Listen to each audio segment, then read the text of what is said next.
Bien, yo quisiera comenzar con un gran saludo cariñoso, solidario, con todos ustedes, con todos los camaradas y las camaradas venezolanos y venezolanas que están aquí y que continúan luchando por este proceso histórico, por este proceso que nosotros queremos rescatar, queremos salvar, queremos que avance, queremos impedir, como sea, que este proceso pueda ser derrotado, porque sería la derrota de toda la esperanza actual de América Latina. Y en particular a los camaradas que vienen de otros países hermanos, intelectuales respetados, apreciados en sus países y apreciados aquí en Venezuela, que están dando esta muestra de solidaridad que tanto necesitamos ahora, que tanto necesita este gobierno que ha sido solidario con todos los pueblos hermanos y con todos los pueblos del mundo y que necesita ahora recibir esa solidaridad, que es solidaridad y al mismo tiempo un compromiso de que vamos a seguir avanzando y que vamos a seguir jugando ese papel que hemos jugado hasta ahora en esta nueva América, en esta nuestra América, que es una América distinta, la América del colonialismo, la América del imperialismo, la América sometida a los intereses de los Estados Unidos.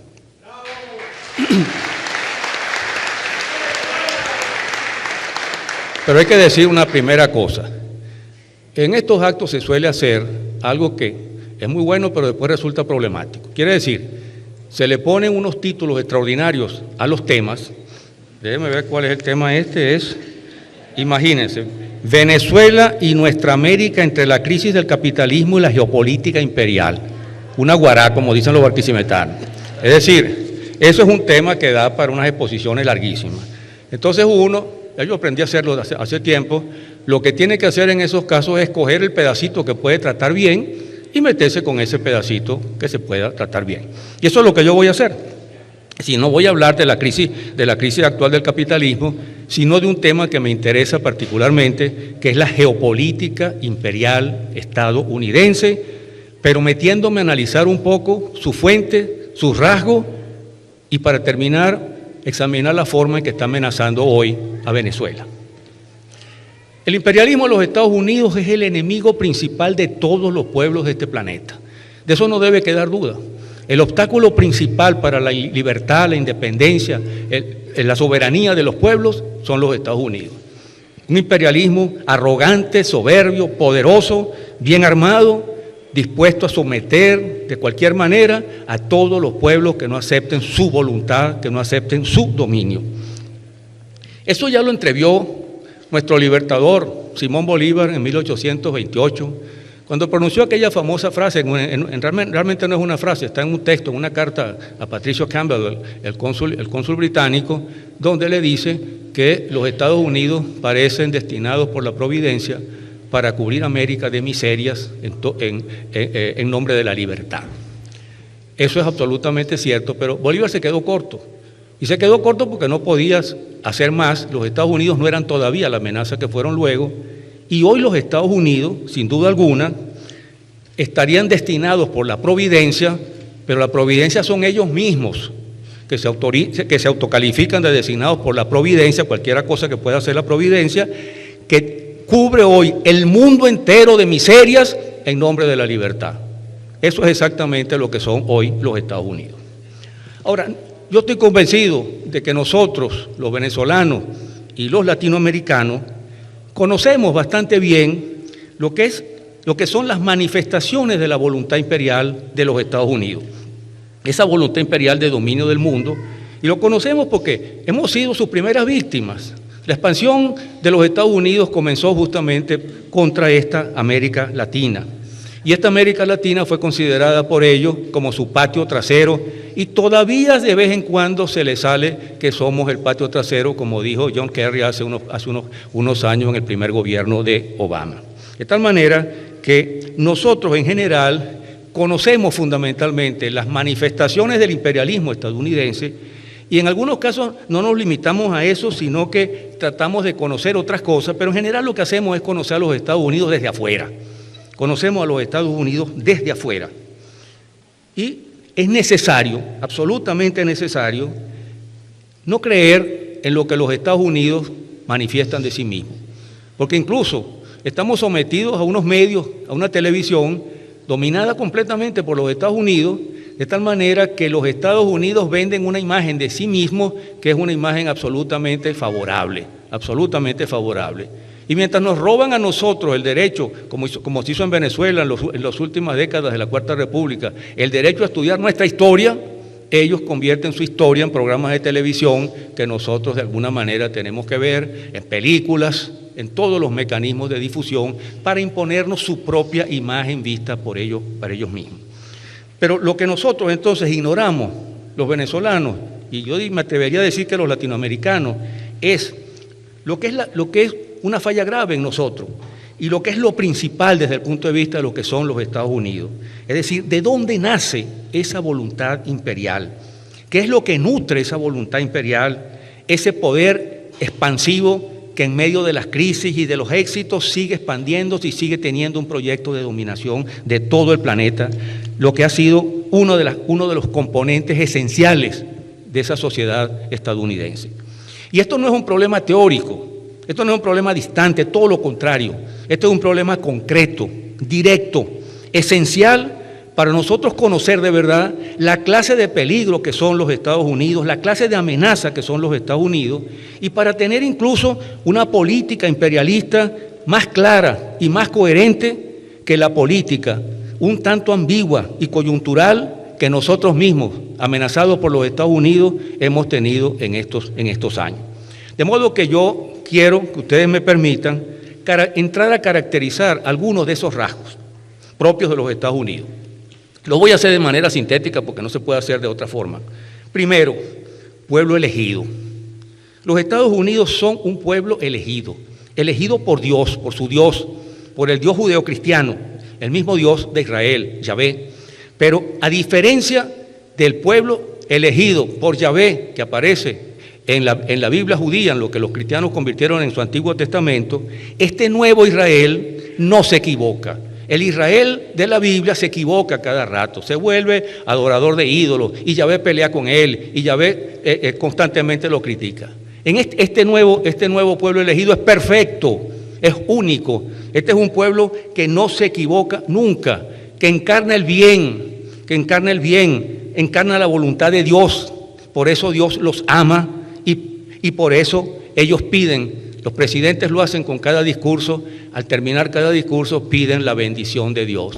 God bless America.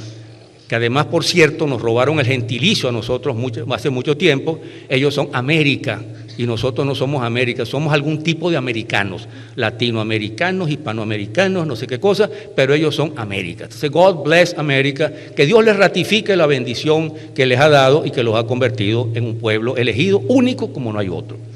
Segundo, son un pueblo excepcional. Tanto los teóricos laicos como los teóricos religiosos de Estados Unidos hablan siempre del excepcionalismo estadounidense, o americano, como dicen ellos. Los Estados Unidos son un pueblo excepcional y eso lo revelaría su origen, su historia, sus éxitos, su conversión en el poder más grande de este planeta y lo convierte en un país único, distinto a todos los otros pueblos, ninguno de los cuales se puede comparar con ellos. Es más, algunas veces han intentado demostrar ese excepcionalismo. Y voy a poner un ejemplo nada más, que al final resulta cómico, divertido. En los años 20 del siglo pasado, los Estados Unidos, queriendo ser perfectos, queriendo ser una sociedad perfecta, decidieron modificar su propia constitución, que es prácticamente un texto sagrado, una especie de texto religioso, para añadirle una enmienda más en la cual se aprobaba la ley seca. Es decir, se prohibía por completo el consumo, circulación y venta de bebidas alcohólicas. Un pueblo como el pueblo de los Estados Unidos, tan amante del alcohol, tan apegado al alcohol, difícilmente podía soportar eso, a pesar de que en ese entonces se dividió a la población entre los wet y los dry. O sea, los mojados, que eran los que bebían escondidos, y los dry, que eran los que no bebían, y eso eran por tanto los verdaderos americanos. El resultado de eso fue simplemente la fabricación y venta clandestina, el contrabando, la adulteración, la corrupción, la mafia, Al Capone, toda esa historia que sabemos, y a tal punto que se llegó a que en 1934, cuando Roosevelt obtiene el poder, aprueba una enmienda adicional para enmendar la anterior enmienda y permitir entonces otra vez que los norteamericanos pudieran emborracharse libremente. De tal manera que ese excepcionalismo tiene algo de cuento, pero ellos lo siguen creyendo. La población norteamericana es bastante ingenua. Tercer punto, el destino manifiesto. Un pueblo elegido como ese está destinado por Dios, de alguna manera, a tener el dominio mundial. Eso empezó con la guerra, con la lucha por apoderarse de Texas y la guerra con México, allá por 1846-48, pero ha sido la norma de los Estados Unidos para imponer su dominación sobre prácticamente todos los países que han tenido a su alcance.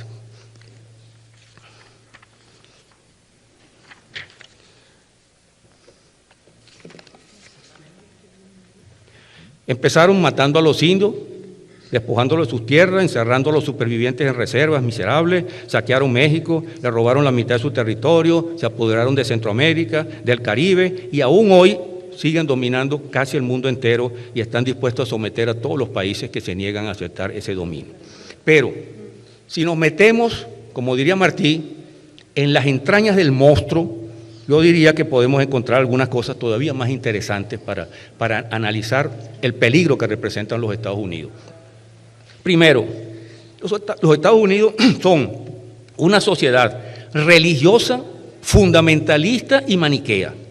Cuando digo religiosa, me refiero a religiosa en el peor sentido de la palabra, porque los Estados Unidos no son religiosos para hacer el bien, para andar ¿cómo se llama?, de monjas y repartiendo panes a los pobres.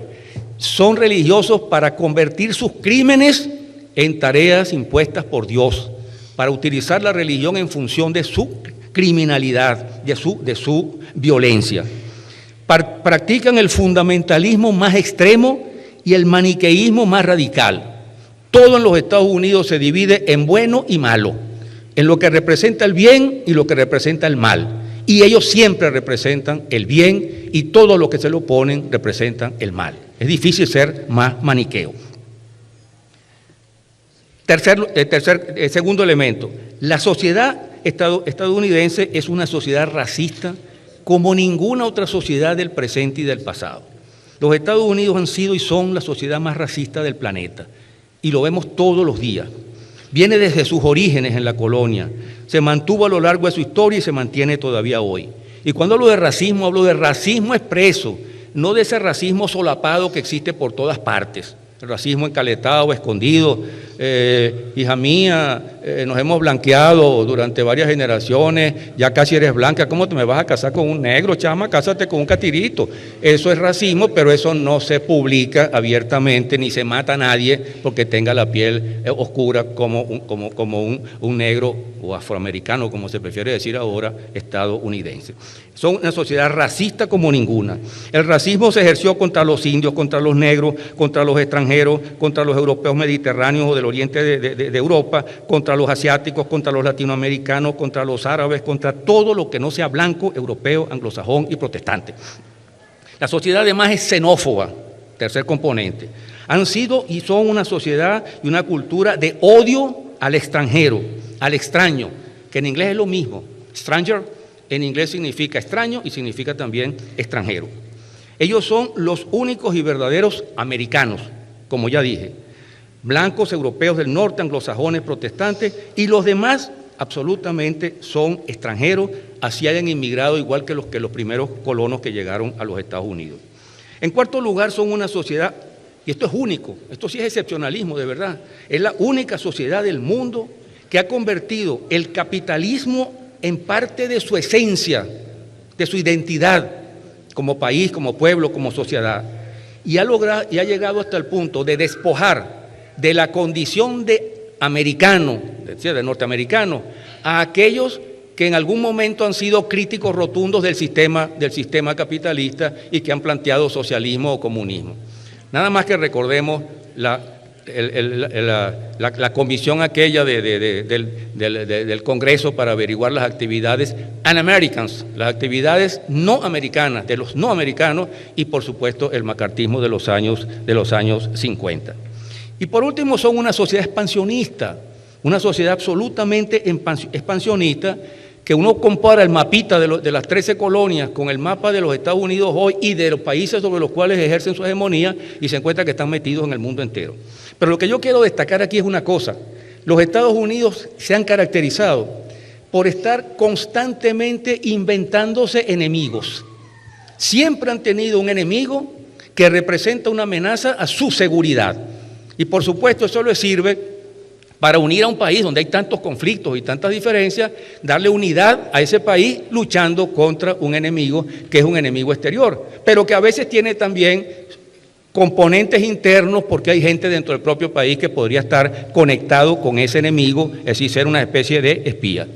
Y cada vez que los Estados Unidos vencen a un enemigo, real o supuesto, aparece otro, y otro, y otro. De tal manera que han estado toda la vida los Estados Unidos en guerra, siempre encontrando pues soluciones armadas, militares y violencia para responder a cualquier real o supuesta amenaza.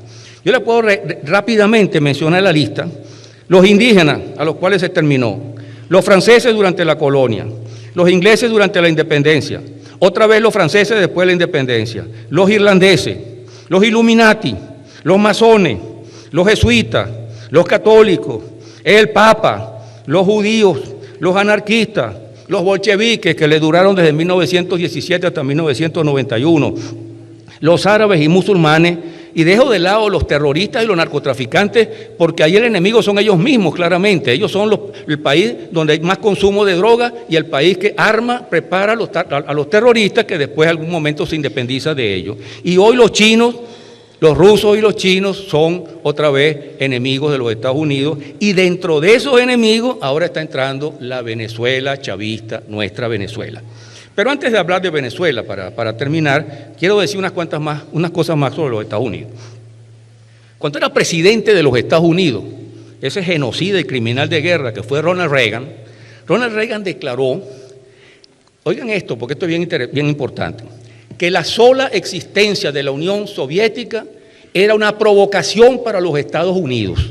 La sola existencia, no es que la Unión Soviética estuviera conspirando, expansionista, que quería dominar el mundo, no, la sola existencia. No tenían derecho a existir porque a los Estados Unidos eso les molestaba y por eso prácticamente debían desaparecer. Pero antes de hablar de cómo Reagan resolvió esa frase excesivamente arrogante, quiero decir algo más. Es bueno saber que los Estados Unidos, que tanto hablan de valor, de heroísmo, sobre todo de valor y de heroísmo personal, de héroes individuales que se enfrentan al mundo, las masas son brutas, y se enfrentan al mundo armados con la libertad, con el deseo de libertad y el deseo de igualdad, etcétera, etcétera. Eso no funciona realmente mucho en los Estados Unidos, es mucho más publicitario que otra cosa. Los Estados Unidos no son precisamente muy valientes, que digamos. En realidad saben lo que son patoteros. Patoteros o alevosos o callaperos, como lo llamaríamos aquí en Venezuela. Cuando los Estados Unidos tienen que enfrentarse a un enemigo, digamos un enemigo poderoso, no importa si es inventado o no, a un enemigo poderoso, grande, entonces no lo atacan solos. Entonces empiezan a organizar coaliciones. Antes, cuando no eran tan fuertes, se metían ellos en las coaliciones. Ahora las coaliciones las inventan ellos y las coaliciones hacen exactamente lo que ellos quieren, lo que ellos desean. Es decir, esto es muy distinto a lo que aparecían aquellas comiquitas, aquellas tiras dibujadas de Superman, del Capitán Maravilla, del Halcón Negro, de Terry y los Piratas, etcétera, etcétera, donde aquellos héroes mataban japoneses como si fueran cucarachas, etcétera, etcétera. De tal manera que eso es lo que hacen los Estados Unidos, sus coaliciones. Las últimas, las más recientes, han sido contra Saddam Hussein, contra Gaddafi y contra el Assad. Pero también les ocurre que a veces tienen que enfrentarse solos a algunos enemigos. Y cuando tienen que enfrentarse a un enemigo, ellos solos, entonces lo escogen bien pequeño y preferiblemente débil. Y allí entonces, claro, se lucen, por supuesto. Sin embargo, a veces les salen mal las cosas. En Vietnam terminaron saliendo apaleados. Por supuesto, en Cuba, 50 años sin poder hacerlo. Y la invasión que hicieron, la de Bahía de Cochino o Playa Girón, terminó para ellos en un desastre. Pero en Vietnam, donde estuvieron matando y matando y matando millones de personas, echando napalm por todas partes, allí salieron con las tablas en la cabeza. Y uno nunca olvida, lo que tuvimos la oportunidad de ver eso, aquella terraza de la Embajada de los Estados Unidos en Saigón y norteamericanos trepando histéricos, desesperados a la escalera del helicóptero que los iba a sacar de ahí. Es una imagen inolvidable. Y si quieren que les cuente una cosa, yo estuve en Vietnam hace unos años, hace 4 o 5 años, y yo, que no había estado antes, mi interés era ver dónde estaba la embajada de los Estados Unidos, porque yo quería realmente tener una especie de orgasmo intelectual recordando el año 75, y entonces me llevo la sorpresa de que eso lo arrasaron los Estados Unidos, le pidieron a los vietnamitas que tumbaran esa vaina, y entonces están construyendo una super embajada en otra parte, o sea, muriendo la historia de su humillación. Bien, entonces, lo que quiero decir es que Reagan, después de haber dicho que la existencia de la Unión Soviética era una provocación contra los Estados Unidos, ¿saben lo que hizo? Se buscó un enemigo más proporcionado. La Unión Soviética era un poco grande y un poco fuerte también. Se buscó un enemigo, digamos, de su tamaño más o menos. ¿Cuál fue ese enemigo que se buscó de su tamaño del año 1983? La isla de Grenada. La isla de Grenada es una isla que mide 344 kilómetros cuadrados y que tiene cerca de 100.000 habitantes. Los Estados Unidos tienen más de 9 millones de kilómetros cuadrados y más de 316 millones de habitantes. Está más o menos proporcionada la cosa. Y conste que si nos enteramos y vemos la cosa en más detalle, tampoco fueron solos. Se buscaron unos gobiernitos arrastrados del Caribe y los metieron en su coalicioncita, porque les daba miedo meterse ellos solos con Grenada. A mí se me parecen los Estados Unidos en estas cosas, se me parecen a los 2 gatos que mi esposa tiene en nuestra casa, en nuestro apartamento. Son 2 gatos muy bonitos, son tranquilos, y esos gatos cuando ven pasar por la ventana un samuro o una guacamaya, salen corriendo y se meten debajo de la mesa. Pero entonces ocurre que de repente debajo de la mesa aparece una lagartijita chiquitica, de esas bichitas que andan a veces por los apartamentos, o un escarabajo que cayó por mala leche, por mala suerte, ahí cerca de la mesa. Entonces se descubren que son una fiera y empiezan a acabar con los pobres animalitos. Es la misma proporción de los Estados Unidos con Grenada. Yo no digo esto para criticar a los gatos son así por naturaleza, y yo quiero a los gatos, quiero a los animales. El problema de los Estados Unidos que son así simplemente por patoteros, por cobardes, por tramposos. No está prácticamente nada que ver con eso. Y termino para lo de los Estados Unidos, para entrarle a Venezuela con una última parte más corta, diciendo otras 2 cosas. Es que los Estados Unidos recientemente han logrado otras hazañas más, en ese sentido. En la época de Bush II, y más aún con el hipócrita Obama, que ahora tiene un premio Nobel por adelantado para hacer lo que le da la gana, para cometer todos los crímenes, los Estados Unidos han logrado, en sus intervenciones, dar golpes de Estado que no parecen golpes de Estado. El mejor ejemplo de eso es el de Zelaya, en Honduras, en 2007, y el de Lugo, en 2010, en el Paraguay. Y el que están cocinando ahora contra Venezuela, en complicidad con esa oposición venezolana mercenaria, antinacional, que ellos financian y promocionan. Y la otra es que han logrado evitar muertos en las guerras que hacen. En la guerra de Vietnam ellos enviaron sus muchachones rubios, sus catiritos, y fueron allá.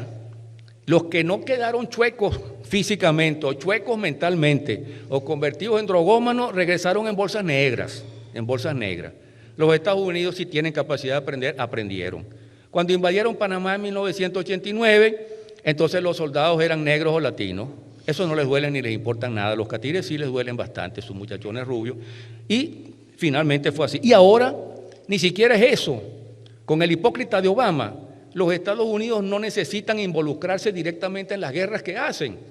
Es decir, tienen a la OTAN, que es de ellos, y en la OTAN están los gobiernos actuales de Europa, que son unos gobiernos que dan tristeza, que dan vergüenza ajena, que son unos gobiernos, yo los llamo muchas veces países bananeros, pero sin banano, porque los países de Centroamérica por lo menos tenían banano, estos tienen que importarlos de allá del África. Unos gobiernos arrastrados, serviles, que hacen los Cameron, los Sarkozy, los Hollande, que hacen el trabajo sucio de los Estados Unidos, y Obama, el hipócrita mayor, puede lavarse las manos, mientras entonces estos países están cubriendo, haciendo las guerras y de paso corriendo con los muertos.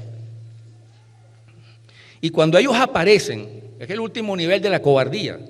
Cuando ellos aparecen implicados en guerras, porque por ejemplo tienen 12 años metidos en Afganistán y no hayan cómo salir de ese pantano, entonces utilizan drones, que es el último invento de la cobardía militar, de la cobardía aérea.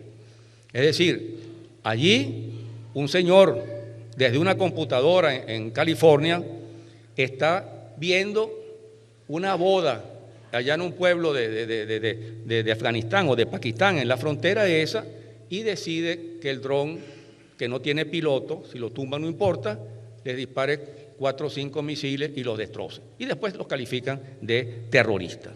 Verdaderamente es la cobardía y no el valor que pregonan sus comiquitas, su Superman, su Halcón Negro, su Capitán Maravilla. Ya no les importa ni siquiera mucho esa falsa heroicidad, lo que les importa es cobrar de las invasiones y dejar que otros son los que asuman las muertes. Pero en fin, para terminar ahora, voy a hablar de la agresión de Obama contra Venezuela. No me voy a referir, por supuesto, a la implicación de los Estados Unidos, de su gobierno, incluso antes de Obama, en todas las maniobras y calumnias contra Venezuela, ni tampoco del apoyo mediático y financiero que de los Estados Unidos recibe la oposición mercenaria que tenemos aquí para conspirar contra el gobierno legítimo del presidente Nicolás Maduro, sino de la orden ejecutiva, lo que llamamos aquí el decreto de Obama. Eso es en los Estados Unidos se llama orden ejecutiva. Una orden ejecutiva que declara, como bien sabemos, a Venezuela inusual amenaza contra la seguridad de los Estados Unidos. Una orden ejecutiva que Obama acaba de renovar una vez que cumplió un año. Ahí resulta que Venezuela, un país pacífico, cuyo gobierno está dedicado a continuar la obra social del presidente Chávez en beneficio del pueblo venezolano, a brindarle solidaridad a todos los pueblos hermanos de América y del mundo, una Venezuela cuyo gobierno no agrede a nadie y que está dedicada a hacer todo tipo de esfuerzos para salir de esta crisis interna seria que confrontamos, producto fundamentalmente de conspiraciones externas de todo tipo, mediáticas y económicas, pero también, y no hay que olvidarlo, de errores cometidos que al fin se está empezando a enfrentar, llamando al pueblo a aportar ideas, a hacer críticas y a asumir protagonismo para salir de esta crisis. Venezuela.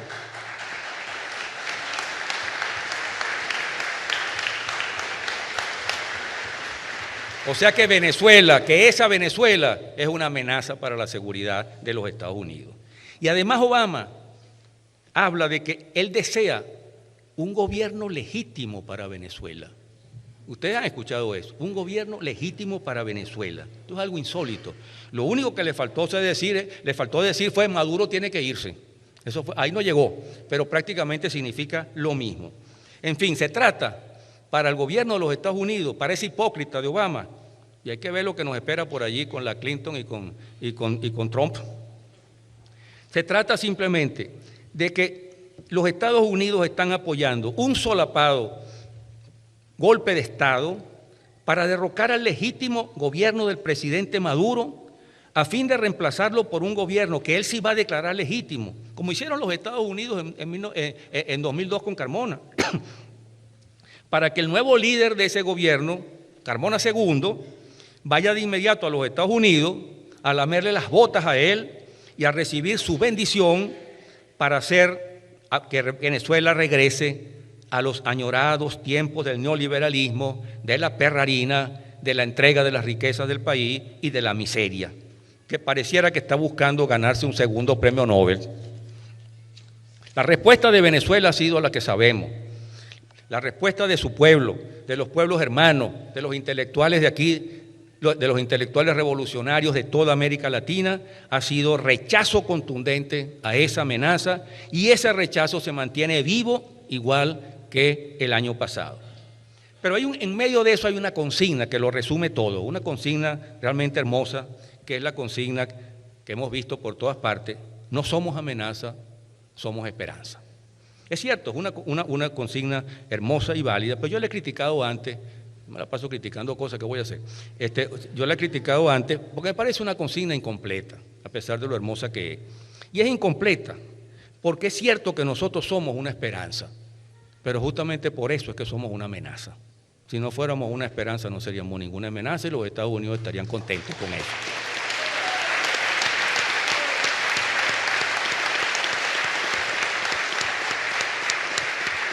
Es decir, somos las dos cosas, somos esperanza y amenaza. Somos las dos cosas, porque al ser esperanza para nuestros pueblos, no podíamos sino ser una amenaza para los Estados Unidos, para su dominio, para su intento de someter otra vez a los pueblos de este continente, justamente en este bicentenario de la lucha por la independencia, a convertirnos otra vez en unos países sometidos, unos países esclavos, a unos países que han demostrado que quieren ser libres, que van a ser libres y que van a seguir luchando por su libertad, por su soberanía y por su independencia. Por eso somos a un tiempo esperanza y amenaza. Pero no, nosotros no vamos a atacar a los Estados Unidos. Nosotros no vamos a invadir a los Estados Unidos. Desgraciadamente no somos Pancho Villa, no somos Pancho Villa. ¿Qué lo hizo? Hace exactamente 100 años, en marzo de 1916, Pancho Villa se metió con una tropa de 500 soldados y atacó la ciudad casi fronteriza de Columbus en los Estados Unidos. Hace 100 años de eso, a mí me llamó la atención, que debe ser porque soy historiador, estoy pendiente de esas cosas, que nada de eso se ha dicho. Ningún periódico, no sé si los periódicos mexicanos han dicho alguna cosa, pero realmente eso pasó por debajo de la mesa. Claro, la expedición de Pancho Villa no fue nada del otro mundo.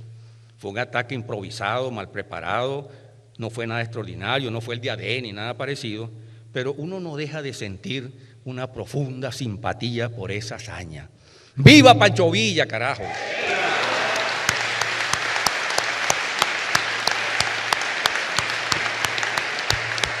No, nosotros no vamos a atacar a los Estados Unidos, pero eso sí, nosotros estamos dispuestos a defender con todas nuestras fuerzas, con todos nuestros recursos, a defendernos de sus agresiones, tanto de las abiertas como de las ocultas, ya sean por los medios, ya sean por personas interpuestas o por partidos o por grupos interpuestos. Nos vamos a defender, vamos a rechazar toda agresión, a luchar porque no vamos a dejar que se pierda este proceso que tanto esfuerzo ha costado y que ha hecho despertar a nuestro pueblo y a otros pueblos hermanos. Eso sí, tenemos que actuar, tenemos que despertar, tenemos que enfrentar los errores cometidos para corregirlos, para superarlos. Tenemos que aceptar críticas, tenemos que incorporar otra vez al pueblo como participante, como protagonista y no como espectador masivo. Repito, como participante, como protagonista y no como espectador masivo. Tenemos que luchar, vamos a seguir luchando. Y como dijera José Félix Rivas en la Batalla de la Victoria, no podemos elegir entre vencer o morir. No vamos a elegir nada, no tenemos nada que elegir. Vamos a vencer, tenemos que vencer y no nos van a derrotar, carajo, porque juntos vamos a superar esta crisis y vamos a vencer. Fuera de Venezuela y de nuestra América, el imperialismo yanqui, con Obama o con quien venga detrás. Que vivan los pueblos hermanos de América y del mundo. Que viva la solidaridad norteamericana. Se me chispoteó, diría Chapulín Colorado. Que viva la solidaridad nuestra americana. Y que viva la revolución bolivariana. Gracias, compañeros, camaradas.